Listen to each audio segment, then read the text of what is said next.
The headliners. The headliners.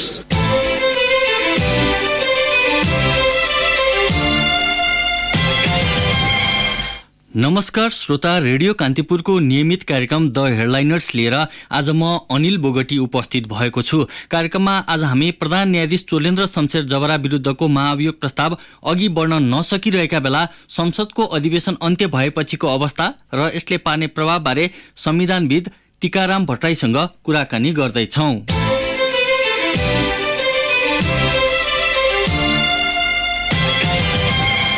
श्रोता, कार्यक्रमका हाम्रा अतिथिसँग तपाईको कुनै जिज्ञासा भए हामीलाई 5441 905 मा टिपाउनुहोला। कृपया कार्यक्रमका दौरानमा सोधेका प्रश्न नराख्न आज पनि म तपाईहरुलाई अनुरोध गर्दछु। आजका हाम्रा अतिथि संविधानविद टीकाराम भट्टराई हामीसँग टेलिफोन सम्पर्कमा हुनुहुन्छ। भट्टराईजी, यहाँलाई कार्यक्रममा स्वागत छ। धन्यवाद अनिलजी। निलम्बित प्रधान न्यायाधीश चोलेन्द्र शमशेर जबराको महाअभियोगमाथि छलफल पर सर्ने गरी संसदको अधिवेशन अन्त्य गरिएको छ। यसको प्रारम्भिक प्रभाव के पर्न सक्छ? तपाईले जुन प्रश्न गर्नुभयो निलम्बित प्रधान न्यायाधीशको महाभियोगको प्रस्तावलाई छल्ने गरी भनेर, त्यो आफैमा स्थापित तथ्य हो कि होइन भन्ने कुरामा चाहिँ हामीले ध्यान दिनुपर्छ। यो प्रधान न्यायाधीशको महाभियोगको प्रस्ताव छल्नकै लागि अथवा पर धकेल्नकै लागि मात्रै संसद अधिवेशन अन्त्य गरिएको हो भन्ने कुरा मलाई लाग्दैन। संसदमा अरू पनि धेरै विषयहरू चाहिँ विचाराधीन थिए। ती विचाराधीन विषयहरूमध्ये एउटा महत्त्वपूर्ण विषय चाहिँ यो महाभियोगको प्रस्ताव निश्चय पनि हो, तर त्यति आधारमा मात्रै संसदीय अधिवेशन पर धकेलिएको हो भन्ने निष्कर्ष हामीले निकाल्यौँ भने त्यो गलत हुनेछ। जस्तो फागुन 1 गते महाअभियोग प्रस्ताव दर्ता भएकोमा संसदमा समिति बनाएर अघि बढाउने तयारी भइरहेका बेला अचानक संसद बन्द गरिएका कारण धेरैले आशंका के गरेका छन् भने यो महाअभियोग प्रस्ताव अघि बढाउने चाहिँ नियत चाहिँ दलहरूमा देखिएन भनेर प्रश्न उठ्ने गरेको छ। हेलो श्रोता, आजका हाम्रा अतिथि संविधानविद टीकाराम भट्टराईसँगको संवाद रोकिन पुगेको छ। प्राविधिक कारणले उहाँसँगको हाम्रो सम्पर्क स्थापित हुन सकेको छैन। संसदको हिउँदे अधिवेशन अन्त्य गर्न सरकारले राष्ट्रपतिलाई सिफारिस गरेपछि संसद अधिवेशन अन्त्य भइसकेको छ र अहिले चर्चामा भएको प्रधान न्यायाधीश चोलेन्द्र शमशेर जबरा विरुद्धको महाभियोग प्रस्ताव संसदमा हुनुपर्ने छलफल धकिलिँदै गएको छ। प्रमुख प्रतिपक्षी एमाले महाभियोगबारे संसदमा छलफल हुन नदिने चालबाजी गरेको भनेर टिप्पणी गरिरहेको छ भने सत्तारूढ दलहरूले चाहिँ यस विषयलाई चाहिँ स्वाभाविक रूपमा नै लिएका छन्। हामीलाई प्राविधिक मित्रले दिनुभएको जानकारी अनुसार आजका हाम्रा अतिथि संविधानविद टीकाराम भट्टराईसँगको हाम्रो टेलिफोन सम्पर्क स्थापित भएको छ। भट्टराईज्यू, हजुर, अलिकति केही समय रोकिन पुग्यो कि मैले तपाईलाई सोध्दै थिएँ कि फागुन 1 गते महाभियोग प्रस्ताव दर्ता भएकोमा संसदमा समिति बनाएर अघि बढाउने तयारी भइरहेका बेला अचानक संसद बन्द गरिएका कारण धेरैले चाहिँ यो संवैधानिक दृष्टिले त स्वाभाविक नै होला, तर राजनीतिक दृष्टिले चाहिँ यो त्यति ठिक भएन भनेर प्रश्न उठाएको कारण मैले तपाईसँग बुझ्न चाहेको। अनिलजी, तपाईँले भनेको कुरा के हो भनेदेखि कुनै पनि मुलुकको प्रधान न्यायाधीशको विरुद्धमा महाभियोगको प्रस्ताव आउनु भनेको आफै दुःखद परिस्थिति हो। त्यस्तो परिस्थितिको किन निर्माण भयो भनेर त्यसको समीक्षाको पाटो लामो हुन सक्छ, हामी त्यता नजाउँ अहिलेलाई। र मैले तपाईँलाई भन्दै थिएँ के भने संसदमा धेरै महत्त्वपूर्ण विषयहरू छन् र राजनीतिक दलहरू पुनर्स्थापित संसदलाई सुचारू रूपले सञ्चालन गर्नका लागि असक्षम भए, सफल भएनन्। त्यो सभामुखको भूमिका त्यसमा कति होला, प्रमुख प्रतिपक्षको कति होला, सत्ता पक्षको कति होला, त्यसमा आफ्नो हिस्सा सबैले लिनुपर्छ। तर संसदलाई दलीय सत्ता स्वार्थको केन्द्रबिन्दुमा राखेर संसदको जुन प्राकृतिक काम थियो, संसदको जुन मौलिक काम थियो, त्यो संसदको प्राकृतिक र मौलिक काम गर्नै नदिने, संसदलाई अगाडि बढ्नै नदिने जुन प्रवृत्ति देखा पर्यो, त्यो प्रवृत्तिको कारणले गर्दाखेरि त्यसभित्र एउटा महाभियोगको प्रस्ताव पनि परेको हो। मात्रै चोलेन्द्र शमशेरको महाभियोगको प्रस्तावलाई छल्नका लागि संसद अधिवेशन अन्त्य गरियो भन्ने निष्कर्ष त त्यो वस्तुनिष्ठ निष्कर्ष हुँदैन। मैले अघि प्रारम्भमा तपाईँलाई भन्दै थिएँ 42 वटा विधेयक यो संसदमा विचाराधीन छन्। अरू महत्त्वपूर्ण सरकारलाई जवाबदेही बनाउनु पर्ने, उत्तरदायी बनाउनु पर्ने राष्ट्रिय महत्त्वका, सार्वजनिक महत्त्वका, अन्तर्राष्ट्रिय महत्त्वका प्रस्तावहरू छन्, समितिका प्रतिवेदनहरू छन्, ती कुनैमा पनि छलफल भएन। त्यसैले समग्रमा संसद चल्न नसकेको परिणामस्वरूप यो संसदको अधिवेशन अन्त्य भयो र त्यो अधिवेशनमा महाभियोगको प्रस्ताव पनि एउटा महत्त्वपूर्ण प्रस्ताव थियो र त्यो महाभियोगको प्रस्ताव पनि प्राथमिकताका आधारमा नै संसदमा छलफल हुनुपर्ने थियो। तर प्रधान न्यायाधीश जस्तो व्यक्तिलाई महाभियोगका त्यस्ता गम्भीर आरोप, सङ्गीन आरोपहरू लागेका छन्, त्यस्ता आरोपहरूको बारेमा हरेक दलले आफ्नो भनाइ राख्न पाउने, त्यति मात्रै होइन हरेक सांसदले आफ्नो भनाइ राख्न पाउनुपर्ने जुन एउटा कन्ड्युसिभ इन्भाइरोमेन्ट हुनु पर्थ्यो, त्यो इन्भाइरोमेन्ट नै संसदमा रहेन। यदि महाभियोगको प्रस्ताव अघि बढेको थियो भने पनि त्यो समितिमा त्यसले लामो समयसम्म लिन्थ्यो। फुल हाउसमा आउने त समितिले काम गरिसकेपछि अनि समितिको रिपोर्ट सहित अनि मात्रै फुल हाउसमा आउने हो। यो जस्तो तपाईले उल्लेख गर्नु भएको जुन प्रक्रियागत चाहिँ हाम्रो प्रबन्धहरू छन्, यो प्रक्रिया अघि बढेको भए त निलम्बित प्रधान न्यायाधीश चोलेन्द्र शमशेर जबरा रिटायर हुनु अघि नै महाभियोग टुङ्गो लाग्ने परिस्थिति बन्दै जाने थियो। तर अहिले जसरी दलहरूको तयारी चाहिँ संसदभित्र देखिएको छ नि, यसले चाहिँ अब त्यसरी जाने सम्भावना नहुँदा उहाँ त रिटायर नभएसम्म प्रस्ताव अघि बढेन भने के हुन्छ भन्ने प्रश्न छ क्या सबैभन्दा बढी चाहिँ। होइन हो, तपाईँले एकदमै चोलेन्द्र शमशेरको जबराको महाभियोगको प्रस्तावलाई मात्रै केन्द्रबिन्दुमा राखेर प्रश्न गरिरहनु भएको छ। संसदमा त्योभन्दा धेरै अरू महत्त्वपूर्ण प्रस्ताव हुन्छन्, त्योभन्दा प्राथमिकतामा अरू धेरै महत्त्वपूर्ण प्रस्ताव छन्। देश र जनतासँग सरकारका प्रश्न छन्, जनजीविकासँग सम्बन्धित प्रश्न छन्, जनताका अधिकारसँग सम्बन्धित प्रश्न छन्, स्थानीय तहका अधिकारसँग, प्रदेशका अधिकारसँग सम्बन्धित प्रश्न छन्, मौलिक हकको कार्यान्वयनसँग सम्बन्धित प्रश्न छन्। यस्ता प्रश्नहरू संसदमा विचाराधीन छन्। त्यो मध्येको एउटा प्रश्न चाहिँ महाभियोगको प्रस्ताव पनि हो। त्यसैले महाभियोगको प्रस्तावमा अहिलेकै यो सदनमा संसदमा छलफल नहुँदाखेरि एकदमै आकाशै खस्यो, पृथ्वी नै भाँसियो, यो हुनै नहुने उत्पातै भयो भन्ने ढङ्गले यसलाई लिनु हुँदैन। तर एउटा संविधान र कानुनको दृष्टिकोणले र एउटा कानुनको विद्यार्थीको हैसियतले तपाईँको कुरामा मेरो कहाँनिर सहमति छ भने प्रधान न्यायाधीशका विरुद्धमा आएको महाभियोगको प्रस्ताव सकेसम्म चाँडै छलफल भएर त्यसले निकास पाउनु राम्रो हुने थियो। तर त्यो राजनीतिक दलहरूले संसदमा छलफल हुने वातावरण नै बनाएनन्। जसरी तपाईँले भन्नुभयो नि संसदमा कतिवटा विधेयकहरू अलपत्र परेका छन्, महत्त्वपूर्ण विषयहरू छन्, तर प्रधान न्यायाधीश विरुद्ध परेको एउटा महाभियोगको प्रश्न पनि त्यस्तै खालको एउटा चाहिँ छलफलको विषय मात्र थियो भनेर त्यसरी भन्न मिल्छ र? 73 सालदेखि अलपत्र परेको विधेयक र मुलुकको न्यायपालिकासँग प्रत्यक्ष रूपमा जोडिएको महाभियोग प्रस्ताव अघि नबढ्नुलाई पनि सहज हो, सरल हो भनेर व्याख्या गरिदा त त्यसले कस्तो खालको नतिजा ल्याउँछ? होइन, मैले के भन्दैछु भने चोलेन्द्र शमशेर विरुद्धको महाभियोगको प्रस्ताव चोलेन्द्र शमशेर भ्रष्टाचारमा संलग्न हुनुभयो भन्ने नेपाल बार एसोसिएसनको 109 दिनसम्मको आन्दोलन, त्यस पछाडि बारको 17 बुँदे अभियोग पत्र जस्तै हामीले सार्वजनिक गरेका थियौँ। त्यसै गरी दलहरूले 21 बुँदामा त्यसलाई महाभियोग लगाए। जुन विषयवस्तु तपाईँले महाभियोगका विषयवस्तुका रूपमा प्रस्तुत भए ती विषयवस्तुमा छलफल हुने अवस्था थियो कि थिएन संसदमा? एमसिसी जस्तै हो हल्लाको बीचमा फेल वा पास गर्ने महत्त्वको प्रस्ताव हो त त्यो महत्त्वपूर्ण प्रस्ताव हो म भन्दैछु। तर त्यो हो हल्लाका बीचमा, नाराबाजीका बीचमा अनि प्रमुख प्रतिपक्षले ओयल घेरिरहेको अवस्थामा त्यो फेल वा पास गर्नुपर्ने विषय थिएन। आज ठिक उल्टो, यदि त्यो हो हल्लाका बीचमा फेल अथवा पास जेसुकै होस्, फेल अथवा पास भएको थियो भने त्यो समस्याको समाधान हुन्थ्यो। मिडियाले तपाईँहरूले हामीलाई अथवा बारलाई त्यसरी नै प्रश्न गर्नुहुन्थ्यो। यस्तो महत्त्वपूर्ण प्रस्ताव हो हल्लाका बीचमा छलफल गरिने प्रस्ताव हो र? अनि यस्तो महत्त्वपूर्ण प्रस्तावमा हरेक सांसदले बोल्न पाउनु पर्थ्यो, किन बोल्न नदिकन फेल वा पास गरियो भन्ने प्रश्न त त्यहाँ पनि उठ्थ्यो नि त।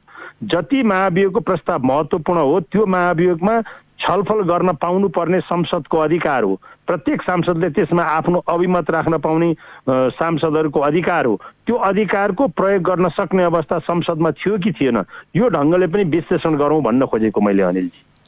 त्यस्तै संवैधानिक निकायका प्रमुख विरुद्ध परेको महाभियोग प्रस्ताव नै टुङ्गो लगाउनु पर्ने दायित्वबाटै संसद विमुख भयो भने यसले कस्तो खालको नजिर स्थापित गर्ला भन्ने हिसाबले जुन खालको प्रश्न उठेको छ नि त्यसतर्फ चाहिँ मैले तपाईँको ध्यानाकर्षण गराउन चाहेको। दलहरूको त आफ्नो रणनीति होला, संसदभित्र अवरोध छ, अवरोध खुलाउने प्रयास सरकार सत्तापक्षले गर्ला, त्यो चाहिँ संसदीय प्रक्रियाभित्रको कुरा होला। तर जननिर्वाचित थलो संसदले प्रधान न्यायाधीश विरुद्ध परेको महाभियोग प्रस्तावलाई चाहिँ लड्काएर राख्ने, ढिलो गर्ने भने त त्यसमा चाहिँ नियत देखियो कि भनेर प्रश्न गर्न खोजेको क्या मैले।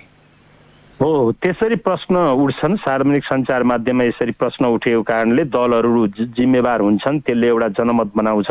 तपाईँको प्रश्नप्रति मेरो अन्यथा छैन अनिलजी, तर यसलाई लड्काएर राख्ने उद्देश्यले नै संसद अधिवेशन अन्त्य गरियो भन्ने कुराको निष्कर्षमा पुग्न चाहिँ अलि प्रिम्याच्योर हुन्छ, अलि हतार हुन्छ भन्ने मलाई लाग्छ। किनभने अब अर्को अधिवेशन जेठ 15मा हामीले बजेट पास गर्नुपर्ने छ, प्री बजेट छलफल हुन्छ। मलाई लाग्छ वैशाखको 15 देखि 20 को बिचमा अर्को अधिवेशन आह्वान हुन्छ र यो प्रतिनिधि सभा नियमावली अनुसार स्वाभाविक रूपले यो अधिवेशनमा छलफलमा विचाराधीन रहेका विधेयकहरू र प्रस्तावहरू, महाभियोग प्रस्ताव सहितका प्रस्तावहरू त्यो अधिवेशनमा स्वतः सरेर जान्छन्। त्यसैले अब चोलेन्द्र शमशेरको महाभियोगको प्रस्तावमा छलफल नै हुँदैन, अब चोलेन्द्र शमशेरको कार्यकाल यति नै बितेर जान्छ भन्ने अहिले हामी निष्कर्ष निकाल्नु चाहिँ हतार हुन्छ। हुनसक्छ त्यो प्रक्रियाले कहिलेकाहीँ समय लिन सक्छ। तपाईँ के गर्नुहुन्छ, यो अदालतमा हेर्नुहोस् न, सर्वोच्च अदालतमा कयौँ मुद्दाहरू हामी मुद्दा हाल्छौँ पक्षहरूको तर्फबाट, तर त्यो मुद्दा फैसला नहुँदै त्यो विषयवस्तु समाप्त भएर गइसकेको हुन्छ। कसैले म पुनर्बहाली हुन पाऊँ, मलाई सरकारले जबरजस्ती निकालो भनेर मुद्दा हाल्छ, त्यो उसको जति कार्यकाल हो त्यो कार्यकाल पुरा नभइकन, त्यो मुद्दाको पालो नआइकन कार्यकाल पुरा भएर जान्छ र अनि न्याय नपाउने हुन्छ। त्यसैले प्रक्रियामा अड्किएको कारणले गर्दा अदालतमा होस्, सरकारी काम कारबाहीमा होस् वा विधायिकाको काम कारबाहीमा होस्, प्रक्रियामा गएर अनि त्यतिकै त्यो निर्कुल नगरिकन प्रक्रिया अन्त्य नहुँदै त्यो विषयवस्तुको औचित्य समाप्त भएका अरू पनि उदाहरणहरू छन्। त्यही उदाहरणको यो निरन्तरता मात्रै हो। त्यसैले मैले चाहिँ चोलेन्द्र शमशेर जबराको यो महाभियोगको प्रस्ताव छलफलै गर्दैन यो सदनले, फेरि आउँदैन, उहाँलाई यत्तिकै मङ्सिरसम्म लड्काइन्छ भन्ने निष्कर्षमा म चाहिँ अहिले पुगिरहेको छैन।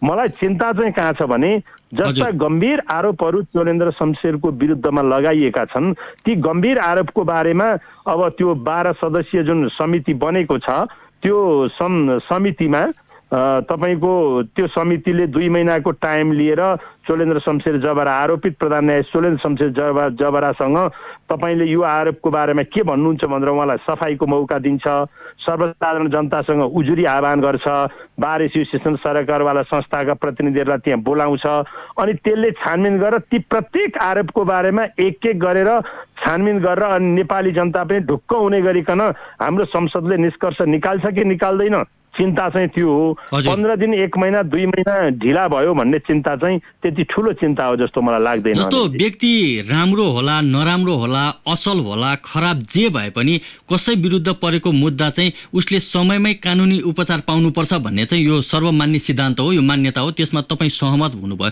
तर मुलुकको प्रधान न्यायाधीश विरुद्ध परेको महाभियोगको महाभियोगलाई चाहिँ एउटा मुद्दा मान्ने हो भने त जबरामाथि अन्याय हुन्छ कि ढिलो गर्दा भन्ने खालको प्रश्न उठिरहेका कारण मैले चाहिँ तपाईसँग बुझ्न चाहेको क्या अलि बढी नै। जबरालाई एक हिसाबले अन्याय हुन्छ भन्ने पनि तर्क गर्न सकिएला। अर्को हिसाबले चाहिँ जबरा विरुद्धका जति आरोपहरू लागेका छन् ती आरोपहरूको प्रतिवाद गर्नका लागि उहाँले पर्याप्त समय पाउनुभयो प्रमाण जुटाउनका लागि। त्यसैले त्यो तयारीको समय उहाँले पाउनु भएको हुनाले उहाँलाई न्याय पनि हुन सक्छ। त्यसरी पनि हामीले यसको विश्लेषण गर्न सक्छौँ। तर म के कुरामा सहमत छु भने प्रधान न्यायाधीश विरुद्धको महाभियोगको प्रस्ताव भनेको मुलुकमा बिरलै आउने महाभियोगको प्रस्ताव हो। यस्तो प्रस्तावको चाँडो निर्कुल हुनु राम्रो हुन्छ। यस्तो प्रस्तावलाई अल्मल्याइनु हुँदैन। यस्तो प्रस्तावमा सबै राजनीतिक दलहरूले गम्भीरतापूर्वक छलफल गर्नुपर्छ। सरकार पक्षले पनि प्रतिपक्षसँग बसेर त्यो प्रस्तावको बारेमा छलफल गर्ने एउटा वातावरण बनाउनुपर्छ र प्रतिपक्षले पनि त्यसमा आफ्नो ओपिनियन दिने अवस्था हुनुपर्छ। विगतको संसदीय अधिवेशनमा प्रतिपक्षले कुनै पनि विषयवस्तुमा प्रवेश गरेर छलफलमा भाग नै लिएन। वेल घेराउ गर्नु बाहेक प्रतिपक्षले त्यो छलफल छलफलमा भागै लिएन। त्यसैले प्रतिपक्षको सहमति वा उसको ओपिनियन बिना यस्तो गम्भीर संवैधानिक मुद्दा अघि बढाउने कुरा पनि त्यति नै त्रुटिपूर्ण हुन्थ्यो। त्यसैले अहिलेलाई समय प्राप्त छ। म महाभियोग लगाउने सत्तारूढ दलका 98 मान्य सांसदहरू र सत्ता पक्षलाई पनि तपाईँको रेडियो मार्फत अनुरोध गर्न चाहन्छु कि प्रतिपक्षसँगको जुन अवरोधको अवस्था छ त्यो अवरोधको अवस्था तत्कालै अन्त्य गर्नुहोस्। प्रतिपक्षले पनि महाभियोगको बारेमा आफ्ना कुरा राख्ने अवस्था त्यो संसदमा पाओस्। प्रतिपक्षले पनि भ्रष्टाचारको विरुद्धमा नै आवाज उठाउँछ भन्ने हामीले विश्वास गरेका छौँ। हाम्रो प्रतिपक्ष एकदमै संसदको परिपक्व प्रतिपक्ष हो। लामो संसदीय अभ्यासबाट खारिएको प्रतिपक्ष हो। चोलेन्द्र शमशेरका विरुद्धमा जुन सङ्गीन आरोपहरू लागेका छन्, अभियोगहरू लागेका छन्, तिनको पक्षधरता प्रतिपक्षले पनि लिँदैन र प्रतिपक्षी दलका नेताहरूको तपाईँ सार्वजनिक अभिव्यक्ति सुन्नुहुन्छ भने पनि चोलेन्द्र शमशेर सही छन् र उनको विरोध गर्नु हुँदैन भनेर हामीले भनेका छैनौँ भन्ने उहाँहरूले त्यो अभिव्यक्ति दिइरहनु भएको छ। त्यो अभिव्यक्ति संसदको रोस्टममा बसेर केपी शर्मा ओली वा सुभाष नेमाङले भन्न सक्ने अवस्था सिर्जना गर्नु पर्यो सत्ता पक्षले। यो संसद अधिवेशन अन्त्य भएको कारणले सत्ता पक्ष र प्रतिपक्षलाई त्यो विषयमा एकमत गराउने र संसदमा त्यो विषयमा छलफल गर्न सक्ने वातावरण बनाउने यो अवसर पनि मिलेको छ नि। त्यसैले हामी यसलाई सकारात्मक रूपले पनि हेरौँ अनिल। हजुर, जस्तो संसद भित्रको विषयलाई ल्याएर मैले अब रामसा पदतर्फ तपाईँलाई जोड्न चाहेँ कि महाभियोग प्रस्ताव ढिलो भएको भनेर भोलि कसैले एउटा रिट दर्ता गर्ने अथवा रिट दायर गर्ने, त्यो दर्ता भएर अदालतले यो विषयमा बोल्न सक्ने सम्भावना चाहिँ हुन्छ कि हुँदैन? त्यो चाहिँ कम हुन्छ। किन भन्नुहुन्छ भने संसारकै पार्लियामेन्ट्री अभ्यासहरूमा, संसदीय अभ्यासहरूमा पार्लियामेन्ट्री प्रिभिलेज भन्ने हुन्छ, जसको विशेष अधिकार हुन्छ पार्लियामेन्टको। संसदमा विचाराधीन विषयका बारेमा प्रश्न उठाउन पाइँदैन। यो त्यो पनि कार्यविधिसँग सम्बन्धित विषयमा। यो त कार्यविधिसँग सम्बन्धित विषय भयो। हेर्नु न, संसदीय अधिवेशन जुन दिन अन्त्य भयो त्यो दिन चाहिँ सामान्य छलफल तोकिएको थियो। तपाईँलाई थाहा छँदैछ, महाभियोगको प्रस्ताव बारेमा सामान्य छलफलको लागि तोकिएको थियो। त्यो सामान्य छलफलमा अब कतिजना मान्य सांसदहरूले आफ्नो मत दिनुहुन्थ्यो, छलफलमा भाग लिनुहुन्थ्यो। त्यस पछाडि चाहिँ अनि जुन समिति बनेको थियो त्यो समितिमा जान्थ्यो अनि त्यो समितिले चाहिँ 3 महिनाको समय पाउँथ्यो। त्यसैले त्यो त प्रक्रियामा प्रवेश गरिसकेको विषय भएको हुनाले यो चाहिँ पार्लियामेन्ट्री प्रिभिलेज भित्रको विषय हो। प्रतिनिधि सभा नियमावलीमा स्पष्ट रूपमा त्यो कुरा उल्लेख गरिएको छ। कुन विषयमा कहिले छलफल हुनु पर्थ्यो वा हुनु पर्दैन थियो भन्ने कुरा त्यो सभामुखको विशेषाधिकार र पार्लियामेन्टको प्रिभिलेजको कुरा भएको हुनाले त्यो चाहिँ अदालतमा प्रश्न उठाउन पाइँदैन भनेर प्रष्ट रूपमा लेखिएको हुनाले त्यसमा चाहिँ मुद्दा जान सक्ने वा मुद्दा कसैले लग्यो भने पनि त्यो इन्टरटेन भएर अगाडि बढ्न सक्ने सम्भावना देखिँदैन। तर कतिपयले चाहिँ 2074 सालमा तत्कालीन प्रधान न्यायाधीश सुशीला कार्की विरुद्ध महाभियोग दर्ता संसद सचिवालयमा भइसकेपछि अहिलेका चाहिँ प्रधान न्यायाधीश र त्यति बेलाका न्यायाधीश चोलेन्द्र शमशेर जवराले चाहिँ अदालती आदेशबाटै उहाँलाई सर्वोच्च फर्किने अवस्था सिर्जना गर्नुभएको विषयसँग जोडिएका छन् र त्यस्तो खालको सम्भावना हुन्छ कि भनेर पनि बहस गर्न थालेका छन्। त्यसकारण मैले तपाईँबाट अलिकति प्रष्टता चाहेको यो विषयमा चाहिँ। तपाईँले ठिकै सम्झाउनुभयो। संयोगवश सुशीला कार्की विरुद्धको महाभियोगको प्रस्तावमा को विरुद्धमा परेको रिट निवेदनको बहस गर्ने एकजना कानुन व्यवसायी म पनि हो। मैले ओपनिङ बहस गरेका थिएँ, मैले बहस गरेको थिएँ। त्यसमा र यसमा अहिले तथ्यगत रूपमा भिन्नता के छ अनिलजी भने त्यो चाहिँ दर्ता भएर सभामुखले 7 दिनभित्र सदनलाई जानकारी गराउनु पर्ने जुन व्यवस्था छ अस्ति गराउनु भयो, त्यो प्रक्रिया अगाडि नै बढेको थिएन। केवल संसद सचिवालयमा महासचिव वा सचिवकोमा दर्ता गर्ने भन्ने व्यवस्था छ। त्यो महासचिवकोमा दर्तासम्म भएको थियो। त्यो औपचारिक रूपमा कानुनी रूपमा मान्य सांसदहरूले थाहा नै पाउनु भएको थिएन। पत्र पत्रिकाबाट त थाहा पाउनु भएको थियो, तर सदनले त्यसलाई जानकारीमा लिएकै थिएन। त्यसैले प्रक्रियामा प्रवेशै गरेको थिएन।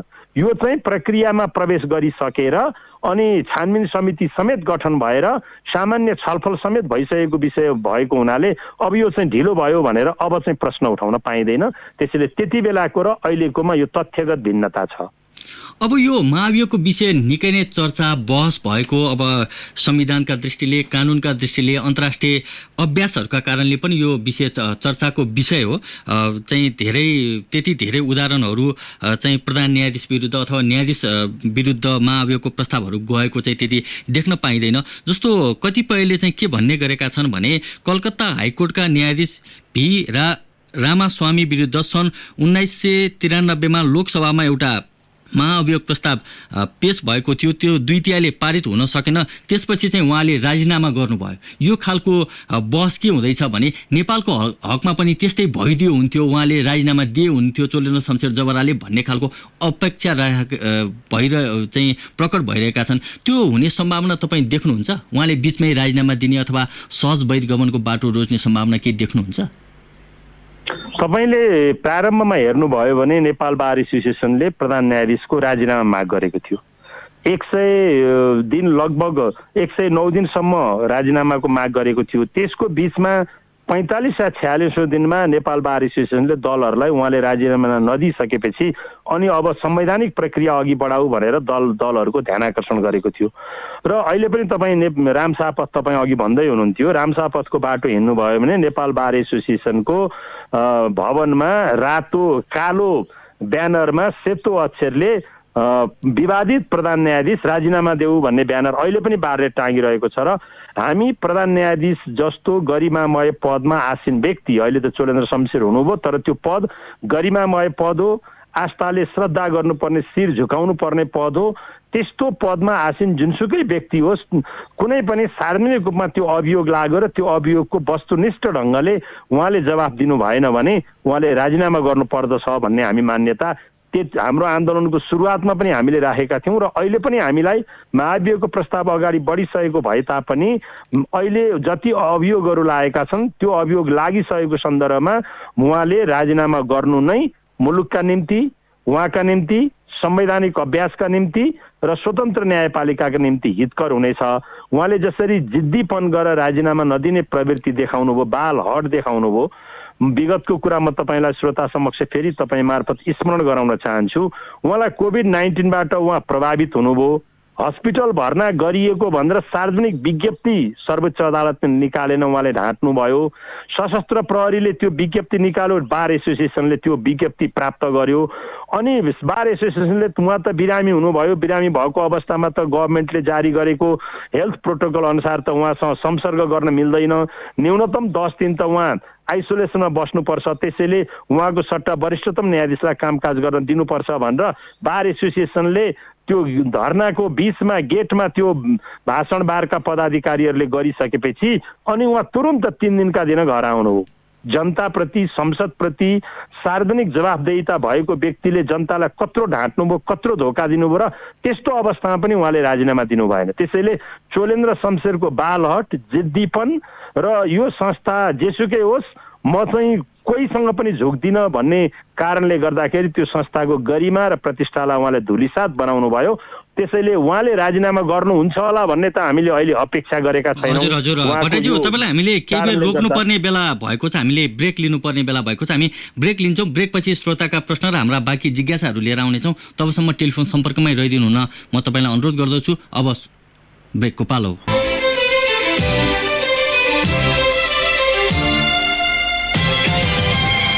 ब्रेकपछि स्वागत छ श्रोता कार्यक्रममा। आज हामी प्रधान न्यायाधीश चोलेन्द्र शमशेर जवरा विरुद्धको महाअभियोग प्रस्ताव अघि बढ्न नसकिरहेको बेलामा संसदको अधिवेशन अन्त्य भएपछिको अवस्था र यसले पार्ने प्रभावबारे संविधानविद टीकाराम भट्टराईसँग कुराकानी गरिरहेका छौँ। भट्टराईजी, ब्रेकपछि यहाँलाई फेरि पनि स्वागत छ। धन्यवाद अनिलजी। अब मैले तपाईँलाई श्रोताको प्रश्नतर्फ लैजान चाहे। भरतपुर चितवनबाट राम बानिया सोध्नुहुन्छ, कानुन व्यवसायीहरूले त महाभियोग प्रस्ताव पारित नभए पनि अबको दिनमा जबरालाई प्रधान न्यायाधीश स्वीकार्न सकिँदैन भनिरहनु भएको छ, त्यसो भन्न मिल्छ? संविधान कानुनले त्यस्तो भन्न दिन्छ भनेर सोध्नु भएको छ। नेपाल बार एसोसिएसनको 15औं राष्ट्रिय सम्मेलनबाट एउटा प्रस्ताव पास भएको छ।